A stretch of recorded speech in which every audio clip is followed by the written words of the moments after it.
Hello, church. Today is day 12, and we are reading Job chapter 32 through 34. Things are really increasing rapidly now because finally the three friends that have been going on and on and on are silent now. And wow, when you think about what an exhausting series of discourses. And we're listening to this and think of what Job must have felt being bombarded by all of this. Well, now someone new shows up. And Elihu, he's young.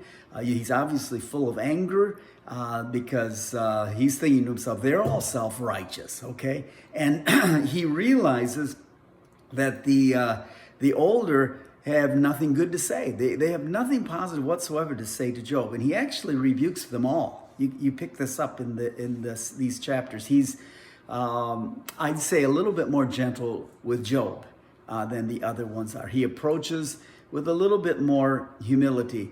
Now, he isn't spot on.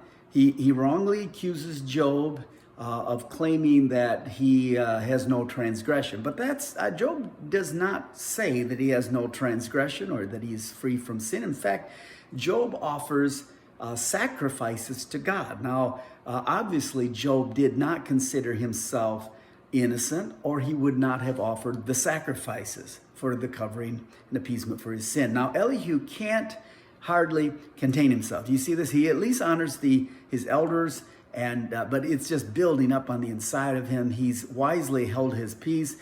He's young, and he speaks longer than all of them. Okay, so that's what we're going to find out. So Elihu maintains here in chapter 33, he maintains God. He says this: God is right in all that he does. He says, secondly, God created man in verse 4. He says God is responsible to no one. That's in verse 13. He says God speaks to man by visions and dreams. I think that's significant. Verse 14 and 15. And then fifthly, he says God instructs men through discipline, verse 29 and 30. Now, Elihu says sometimes God brings hardship in a person's life in the temporary in order to bring healing in the eternal. Now, Elihu declares that God never, ever acts wickedly, and nor does he ever commit wrong acts. That's in chapter 34, verse 12. Now, I have to ask the question, are you exhausted like me in the ways that Job is being misunderstood? Now, we're watching from the outside, and we understand how personalities can play into, relationships.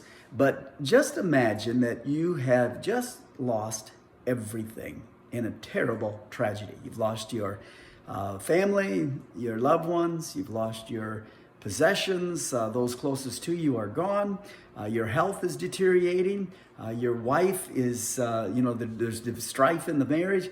And then you have these so-called friends, neighbors come along, and they just beat you and just kick you further down the road. And so you can kind of understand what Job must be feeling, why he needs those who will come around him and just listen to him.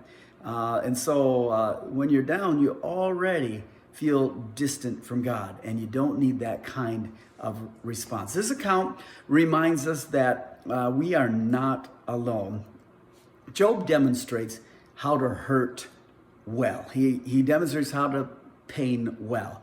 And I think the reason that many identify with Job and why this book sometimes in actuality surprisingly becomes a comfort is because when you're in pain and you're hurting, those questions come to the surface. Why is this happening? Where is God? Is it because of sin? Where's God's justice? All these things come up. And somehow in the mess of all these conversations, this comes to the surface. Much of what these men say about God is in fact true. It's when they talk about Job and try to make application that they get it wrong.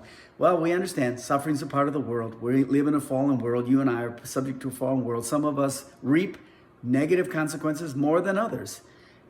But if there's something we're learning very clearly, be a good friend when the chips are down and those that are around you. Look to God if you're in a troublesome time, no matter what's happening in your circumstances. And remember this, God is faithful.